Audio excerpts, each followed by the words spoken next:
اعوذ باللہ من الشیطان الرجیم بسم اللہ الرحمن الرحیم ان اللہ لا یستحیی ان یضرب مثلا ما بعوضة فما فوقها فاما الذین آمنوا فیعلمون انہ الحق من ربهم واما الذین کفروا فیقولون ماذا اراد اللہ بہذا مثلا یضل به کثیرا ویہدی به کثیرا وما یضل به الا الفاسقین۔ پچھلی آیت میں ایمان والوں کا تذکرہ اور ان کا انجام، ان کی نتیجہ اور آخرت کے بارے میں ذکر کیا کہ ایمان کے ساتھ ان کے عمل بھی صحیح رہے تو ان کو آخرت میں اللہ جو انہوں نے کیا اس سے بہتر نعمتیں عطا کرے گا، اور ہر طرح کی ان کی خوشی کا اللہ انتظام کریں گے۔ جن کے قرآن پاک خلاف گواہی دیتا تھا کہ ان کا انجام برا ہے، جو نہیں مانتے تھے قرآن کو، تو وہ آپس میں بیٹھ کر باتیں کیا کرتے تھے، کہتے تھے کہ یہ نبی کا قرآن جو ہے نا یہ جھوٹ موٹی ہے، اس کی کوئی حقیقت نہیں ہے، یہ بھی کوئی کتاب اللہ کی، کبھی اس میں مچھروں کی مثالیں ذکر کی گئی ہیں، کبھی مکھیوں کا تذکرہ، کبھی کتوں کا تذکرہ، کہیں گدھوں کا تذکرہ، یہ مثالیں قرآن کے اندر موجود ہیں۔ ان چیزوں سے اللہ نے تشبیہ دے کر انسان کو سمجھایا ہے کہ کسی کی حقارت، کسی کی جو ہے نا ضد اور کسی کی حرص، ان چیزوں کا قرآن پاک کے اندر مثالوں کے ساتھ ذکر ہے۔ میں اس کی طرف جاؤں تو وہ لمبا ہو جائے گا، لیکن آگے خود وہ آ جائیں گی، قرآن پاک کو سارے کو پڑھیں تو انشاءاللہ ان کا ذکر آئے گا۔ مکڑی کے جالے کا بھی آئے گا، مکھی کا بھی آئے گا، کتے کا بھی تذکرہ آئے گا کہ اس کی مثال جو اللہ کی کتاب سے نکل جائے اس کتے کی طرح ہے کہ جس پر تم حملہ کرو تب بھی وہ ہانپتا ہے، جس پر نہ کرو وہ تب بھی حملہ ہے۔ تو اللہ کہتے ہیں بری مثالیں ہیں ان لوگوں کے لیے۔ کتا چونکہ ایک حریص ہوتا ہے، تو جو آدمی دین میں آ کر حرص رکھے اپنی دنیا کی، تو اللہ نے کہا کہ اس کی مثال ایسے ہے۔ تو علماء کو جو کہا گیا ہے کہ پہلی امتوں کے یہ علماء تھے، ان کے بارے میں اللہ نے ذکر کیا کہ وہ اپنی کتابوں کے ذریعے دنیا میں کماتے تھے، انہوں نے اس کو کسب کا ذریعہ بنایا تھا، اور پھر ان کو اندر کرتے بھی غلط تھے کہ مرضی کے مسائل لوگوں کو بتاتے، اللہ کی کتاب کو بھی بدلتے اور دنیا بھی لیتے۔ تو اللہ نے ان کی مثالیں دے کر اس امت کو سمجھایا ہے،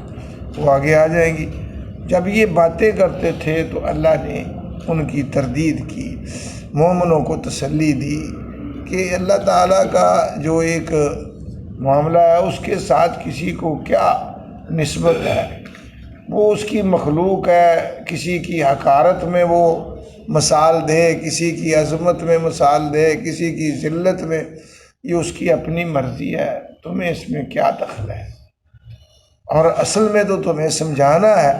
ان مثالوں کے ذریعے۔ تو اللہ کو کوئی عار نہیں ہے، اللہ کو کوئی ان تمہاری باتوں سے یہ اللہ کو حیا نہیں کہتے آتا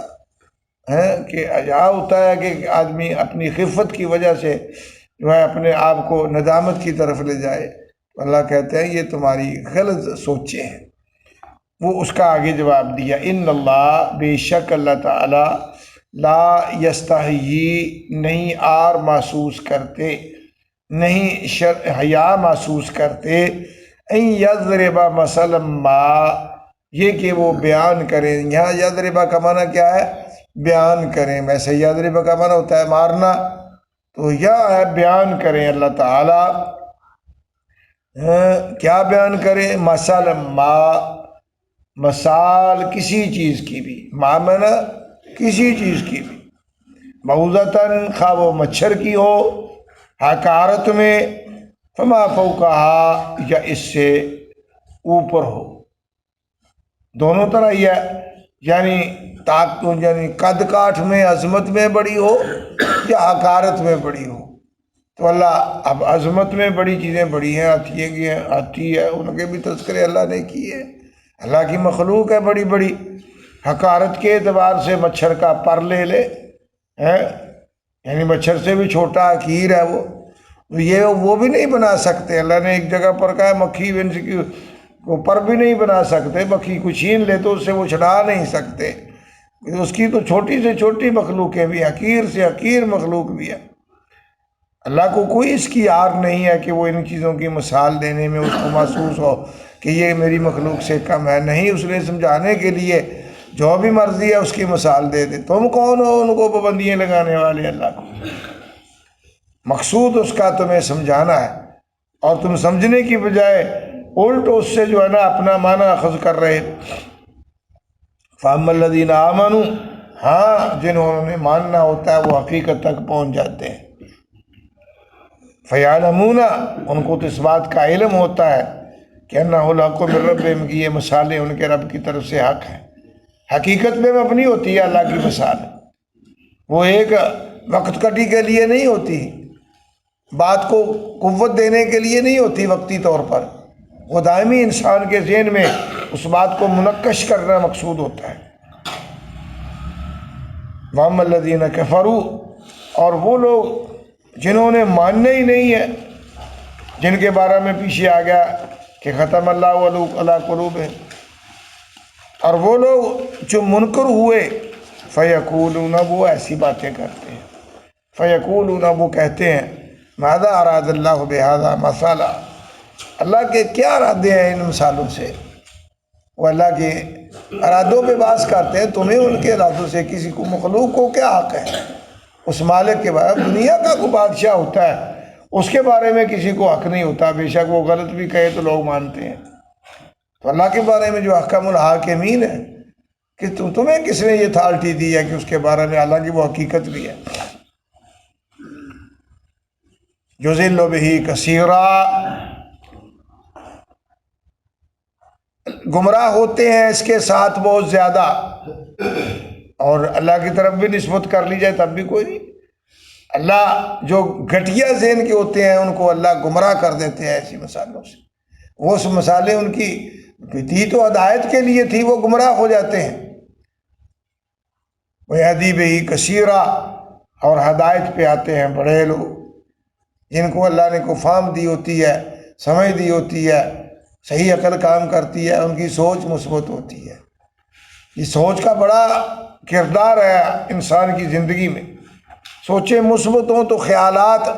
مثبت ہوں تو جو آدمی کے کردار اور عمل بھی مثبت ہوتا ہے۔ اگر سوچ ہی گھٹیا ہو تو انسان کے عمل بھی گھٹیا ہوتے ہیں۔ وما یضل بہ، اور نہیں گمراہ ہوتے اس کے ساتھ، الا الفاسقین، مگر وہی جو حد سے نکلے ہوتے ہیں، جو حدود میں رہنے والے ہیں، ان کے لیے تو فسق کا معنی ہوتا ہے کہ کسی چیز کے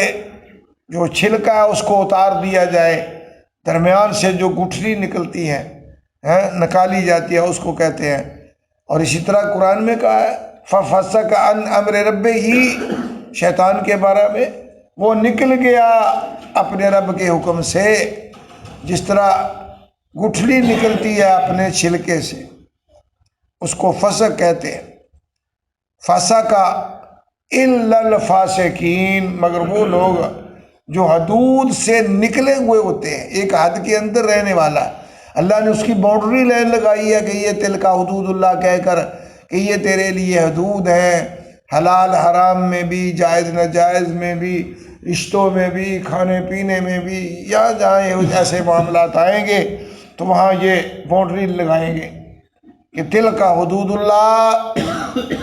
تیرے لیے حقیقت میں رہنے کے لیے یہ اللہ کی حدود ہیں، فلا تعتدوها، ان سے آگے مت بڑھنا، ومن یتعد حدود اللہ فاولئک هم الظالمون، کہیں کہا اولئک هم الفاسقون، کہیں کہا اولئک هم الظالمون، کہیں وہ کافرون، یہ سب الفاظ ان کو اللہ نے کہے ہیں۔ یا کہا ہے کہ نہیں گمراہ ہوتے یا نہیں گمراہ کرتا اللہ، مگر انہی کو جو اس کے حکم سے نکل جاتے ہیں۔ وہ خود نکلے تو ان کے لیے گمراہی کا وہ خود سبب بنے۔